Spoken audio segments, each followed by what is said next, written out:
I have climbed the highest mountain. I have run through the fields only to be with you. Only to be with you. I have run, I have crawled, I have scaled these city walls, only to be with you. But I still haven't found what I'm looking for.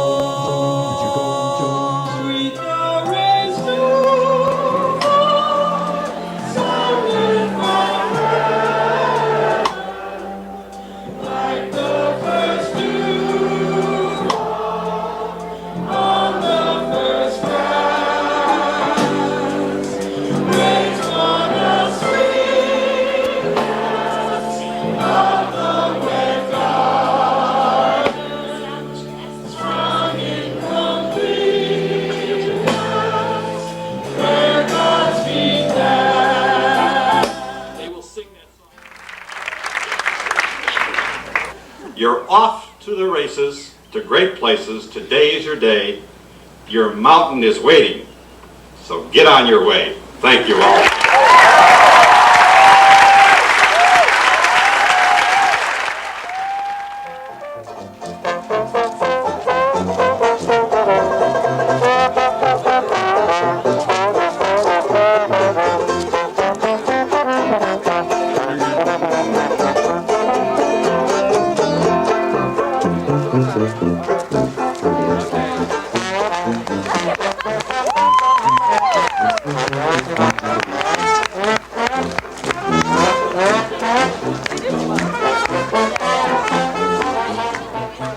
Many generations have loved this place on the hill.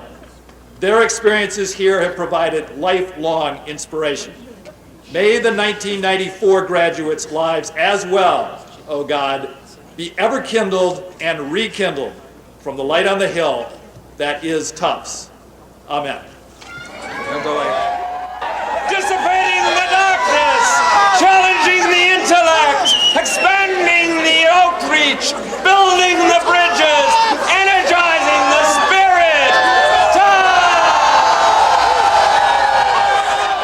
I hope that our new graduates have extraordinary lives. I know that they will, and that we'll all return to this hill many, many times and share evenings tonight, warm, special spring evenings, when we once again celebrate the very special tradition that is Tufts. Thank you all.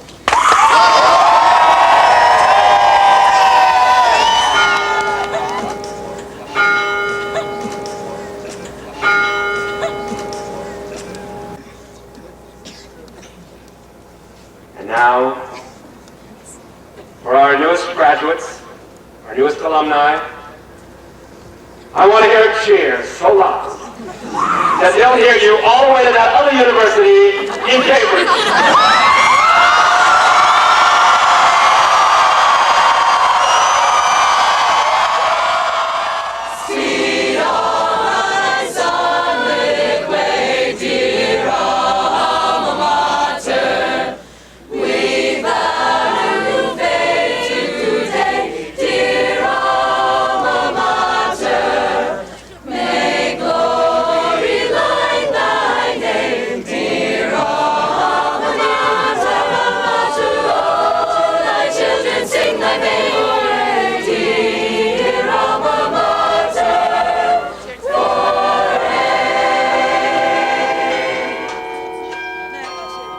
Good morning and welcome, ladies and gentlemen.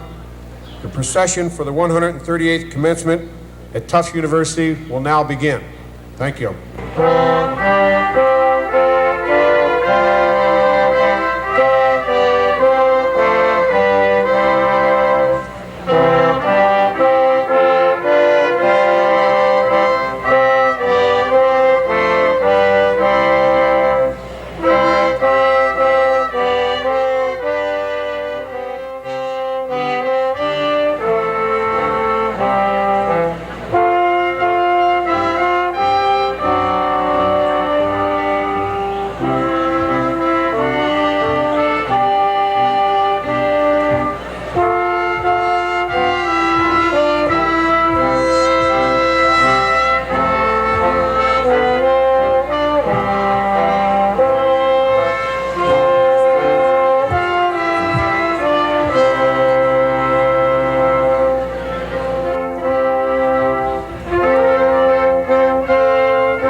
welcome the class of 1944, who will be ushered in by the University Honor Guard.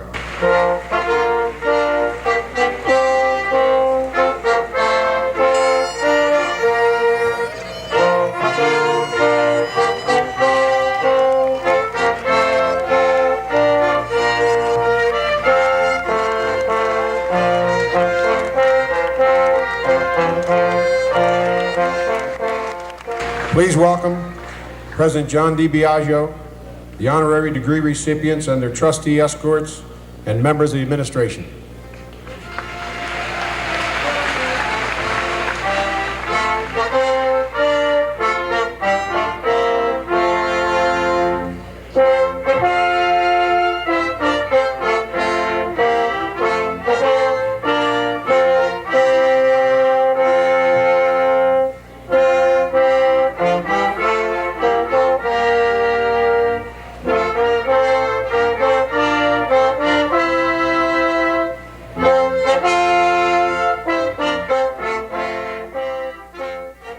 The 138th commencement of Tufts University will be in order. The invocation will be offered by the Reverend Scotty McLennan, University Chaplain. May we personally learn kindness, forbearance, and affection like lessons. May we not live in vain, O God, and may thy blessings be upon us now and forever. Amen.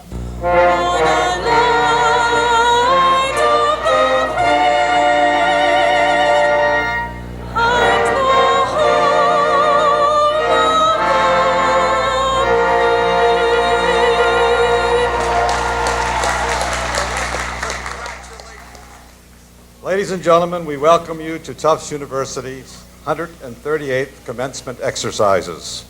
We welcome the parents and the family members of the 2,100 graduates who are making the view, I must tell you, from this podium today, a very scenic one indeed.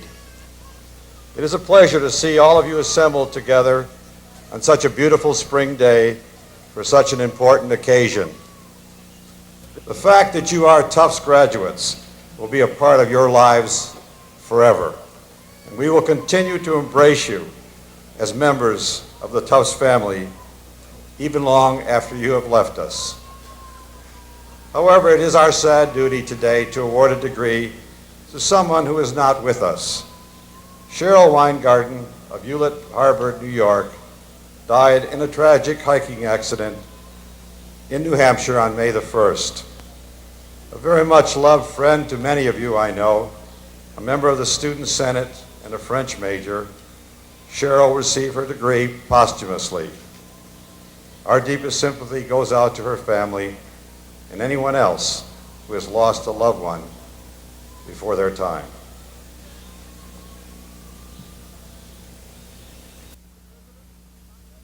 Mr. President, I have the honor to present T. Berry Brazelton to receive from your hand the degree of Doctor of Science honoris causa.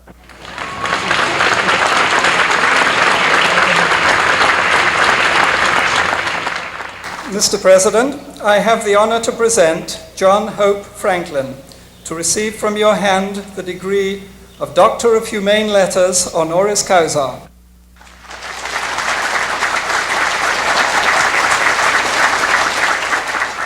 Mr. President, I have the honor to present Vartan Gregorian to receive from your hand the degree of Doctor of Humane Letters honoris causa.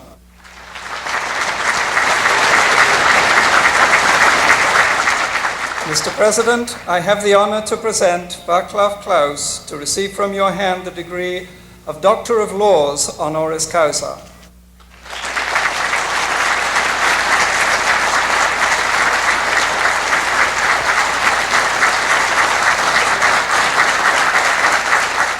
Mr. President, I have the honor to present Adele Simmons to receive from your hand the degree of Doctor of Humane Letters honoris causa.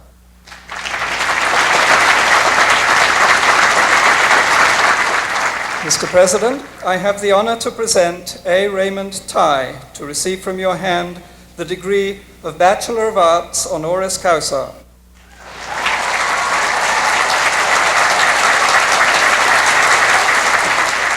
Mr. President, I have the honor to present Ted Koppel to receive from your hand the degree of Doctor of Humane Letters honoris causa.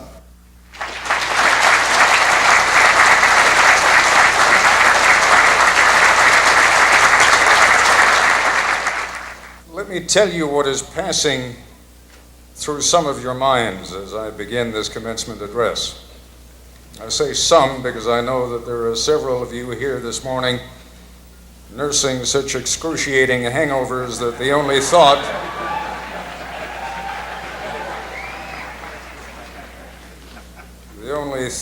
making the transition from one synapse of your brain to another is let it be over with soon. Please. It will be.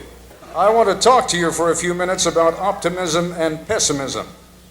The optimist believes in the triumph of hope over expectations, my favorite definition of which is an accordion player with a beeper. Takes a while. Our problem is that seen through the prism of history, the optimism of the victorious always looks inevitable.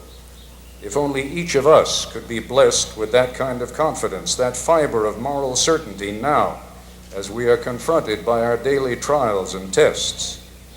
We are talking, ultimately, about faith, about a willingness to hang on to something that transcends logic.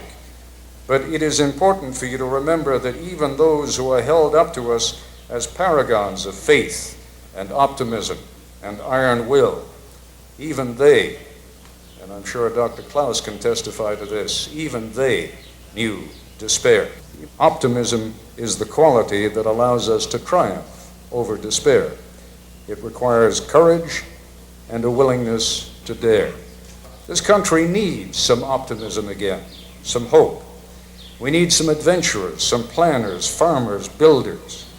We need to put some of our cynicism aside, and I'm telling you this not because of who I am, but in spite of who I am. It is our challenge, yours and mine, to accept democracy's daring proposition that self-control works, to dare to believe that the future can be better than the past, that even among our self-centered generation, there have been optimists who planted seeds so that you could reap the harvest, and that encouraged by their example, even more of you will do the same for your children. Life is not easy, but you must dare to hope.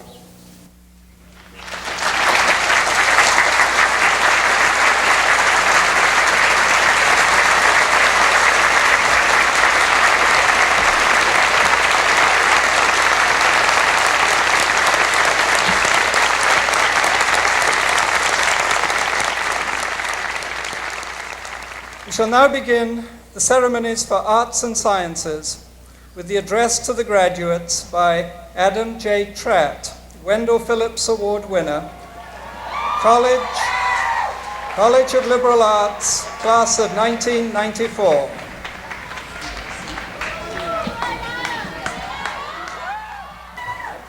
I'd like to welcome you all to the 9-year reunion of my bar mitzvah. I hope the food is as good. The other night I watched Ted Koppel so that I could see what act normally follows Nightline. Much to my dismay, I saw that at least around here, only infomercials come after his show. So I began to write my speech from there. You may, of course, be wondering, what is today's amazing discovery? Of course, it's 100% cotton t-shirts, which say, "My kid graduated from Tufts and all I have left is this shirt on my back." I know you'll all run right out and buy them. Well, today, I come to you not as the symbol of our generation, but rather as an individual voice representing some members of this so-called Generation X. I have come here to say for members of all generations to hear that we are not Generation X, and we can rise above the stereotype by being innovative and taking risks in the world beyond Tufts. But if nothing else, our graduation today is evidence that we, as more than 1,000 young people, are hardworking, intelligent, and capable individuals. Today, our audience is filled with entrepreneurial educators and policymakers and business people who have done just that. But more than anyone else out there, it is today's graduates who have the power and energy and enthusiasm and thirst for achievement that prove the pundits wrong. If we have faith in our own ability to achieve in the real world as we have at Tufts, we can rise above the stigma of Generation X and be remembered not as a group of slackers, but as a generation that exceeded that which was expected of us.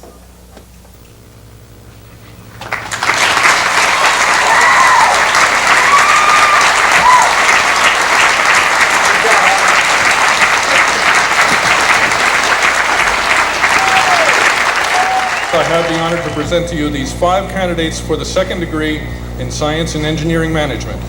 This is the first time a graduate degree in this area has been awarded. The degrees will be honored by Director Dr. Edward Aqua, Senior Associate Director Dr. Arthur Winston, and Dr. Bernard Gordon, the founder of the Gordon Institute.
T-U-F-T-S